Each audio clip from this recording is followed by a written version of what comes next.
Elaine Miller is odd. By that I mean literally, as the dictionary would have it.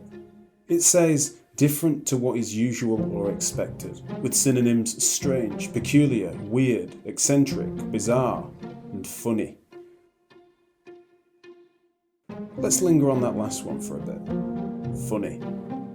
What is a world-leading physiotherapist and educator who was awarded a fellowship from her chartered society, who headlines international medical conferences doing being funny? Well, like I said, she's odd. I'm Jack Chew, this is Physio Matters, and as a unique, interesting individual, Elaine Miller is certainly one of our PM people.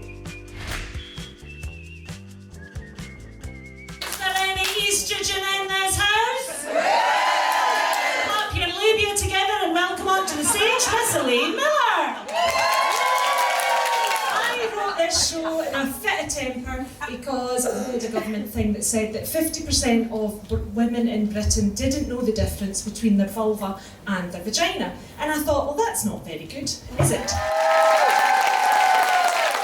I've got a very boring story. Nuclear suburban family, all very lovely. It's held me back. What, you know, what, the lack of distress? I don't have any tragic. This is why I've never won Britain's Got Talent.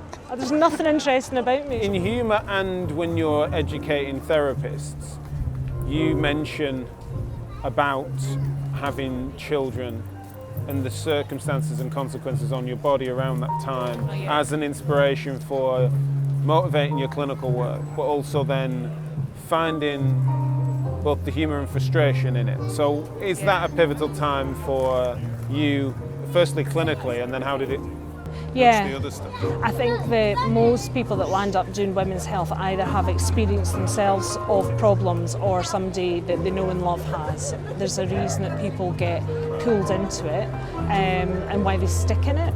So if I'm a physio and I've got this level of education, I wasn't specialising in pelvic health, but I did have a basic level of education in it. And if I ignored my stress incontinence for a long time because I was busy, because I had 3 kids under 4, what's everybody else doing? So I realised that I was a classic case study, knew what I needed to do, but just didn't have the capacity to make it happen. There must have been a moment, or at least a phase, where you got a bit between your teeth to spread this message beyond the walls of that department or that community, or when did it kind of go national, then international? I realised that nobody was doing it and I couldn't believe it. If we're doing no outreach, if we're not telling women that physio exists for these problems and that most of them are manageable, if not curable, I think that's misogyny. I think it's not okay. We're making women suffer and it has lifelong implications for them. The most common reason for a woman to move into residential care is because of incontinence. So we don't know how many of those women just had a simple birth injury that could have been managed if anybody had bothered to tell her about it. Makes sense. It's not okay. The field that I work in is the one with multiple Cochrane reviews demonstrating its efficacy, and I'm not sure you could say that about much of MSK. I'd been at some party and I had been telling a story about the night before. I'd been on a date and it was a terrible date and it was funny. It wasn't criminal, it was genuinely like, what? Okay. One of those stories. So I was telling it at the party and this guy that was there, it's when I was doing my postgrad, so I was in London, and he said, do you want 5 minutes at the Comedy Store? This was a long time ago before the Comedy Store was... Right. So then you do that. It goes, what, well, or did it, was it Oh no, I didn't do it. I refused. I wouldn't do it. I know, in retrospect, what an idiot. And then about 20 years later, we're going to do this bucket list thing, and I thought, that guy said stand up, I'll do stand up. And I entered a competition called the Newcomers Competition, which now I understand more about comedy. I get that that was a mistake because a newcomers competition is for somebody that's looking for an agent, somebody that's quite good. So I just rocked up with a wee story about my letting my son eat a poo. I'm a terrible mother. You're right, there is a theme. And I got through the heat and I got through the next heat, and I had turned up and said to all these comedians, oh, don't you worry about this. I am I'm cannon fodder, I'm only doing this the once. And then I really liked it. Yeah. Because To get the book. it was fun. Then I had a patient at work and she was telling a story about her wetting herself on her doorstep in front of a neighbour, and it was frank loss of incontinence. That's horrendous to happen to anybody. So she'd been completely humiliated, but she was telling me basically a subjective history as if it was a funny story, because it is a funny story. Yeah. And I said to her, can I use that on stage? Because she knew I did stand up. And I did 5 minutes or something. And at the end, 4 women said to me in a basement bar, oh yeah, me too.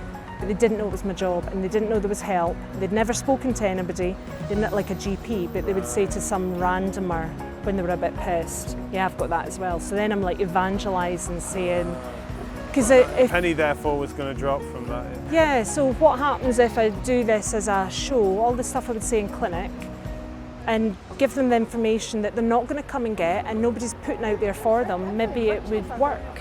And it did. Having to balance comedy with being a physio, right? Because those things, of course, now, they do go hand in hand because you've made them go hand in hand, but it's not a natural fit. So when did that happen?